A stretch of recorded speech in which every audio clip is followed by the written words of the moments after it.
Hi guys, hope everyone's well and welcome back to the education section. In this video today I'm going to touch on if you should lean forward or just sit back when you're doing a seated hamstring curl. Something I've seen some individuals do a bit more kind of frequently now, which I think is just due to the fact that there's a lot of kind of research coming up about or coming out regarding the benefit of kind of training muscles at longer lengths and getting a greater stretch during movements.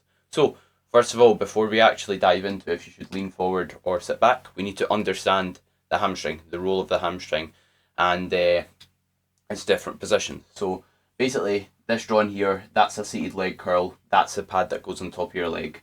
That's the pad that goes on your foot, and that's the chair. So the red line is my demonstration.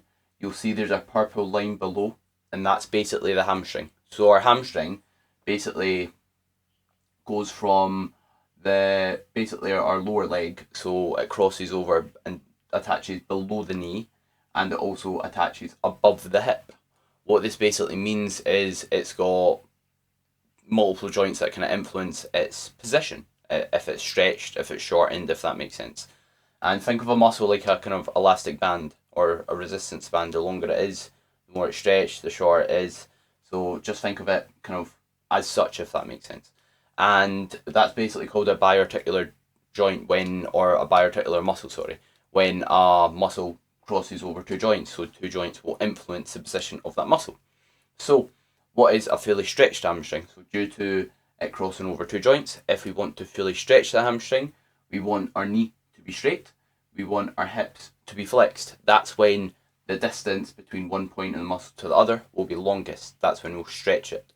Whereas when it's fully shortened, when it's shortened in length, like when a resistance band has no tension, for example, that's basically when you are extended at the hips. So think about like a lion hamstring curl, great example, when you're extended at the hips, and as well as that, when you are bent at the knee. So basically, when you're like this, and that's the angle of the knee joint. That's when you'll basically have a fully shortened hamstring, if that makes sense. So quick recap, fully lengthened hamstring, for example, bottom of an RDL, fully shortened hamstring, the top of a lion hamstring curl. So now we kind of understand what the role of the hamstring is and what will stretch it, what will shorten it. We now need to kind of understand, right, what does leaning forward on the seat actually do? So you'll see this gent sitting back, his hips are kind of neutral. What we can do is, if you see this wee kind of semicircle, that's supposed to be the guy's hips. So what you could actually do if you're doing like a hamstring curl, instead of being up here, you could lean forward at the hips. So have the hips looking more like this, leaning forwards, holding onto the handles there. What that's basically going to do is allow you to potentially get a better stretch. The reason I say potentially, I'll get to. So basically with your hamstring, like I said, it attaches above the hip. So if you are more flexed at the hip, that can give some people more range of motion, more stretch during the hamstring curl. It means they won't be able to get as much of a contraction or shorten the muscle as much, get it shorter in length, but it will mean you'll be able to lengthen it more. However, this isn't always the case. The reason being is when people lean forward, you want to lean forward from the hips. Why is that? Because the hamstring doesn't attach up there. The hamstring basically attaches right above the hip joint. So what you could potentially do, instead of actually leaning forward from the hips, is you could basically lean forward using your back. So you could still be in the same position that you basically started off at, with your hips neutral, and bend over like this, basically hunch over. So this isn't changing the position of the hip, so this might actually not be giving you more range of motion just from leaning forward. So if you're leaning forward, you want to do so with like a neutral spine, so you're actually doing so with the hips, because you can move your upper back without moving your hips. You can move your like mid back, lower back without moving your hips. So you want to make sure when we're doing it, we're actually tilting from the hips, if that makes sense, if we're wanting to get a greater stretch in the hamstring. So make sure if you're doing it, you are kind of tilting forward. If you should actually do so or not, it comes down to a few things. So some potential pros of doing this is it will allow you to get a greater stretch from the hamstring. Is that beneficial? Potentially. There's a lot of things that go into what makes an exercise effective. Like, just because you get a good stretch doesn't mean it's going to be more effective, which I'll get to. So it might allow you to lengthen the hamstring more, and like I said, a lot of research is potentially leading to you building muscle better when you train muscles at kind of longer lengths, or at least equal muscle growth in comparison to training them at shorter lengths when they're kind of squeezed instead of stretched. Is a good way to look at it.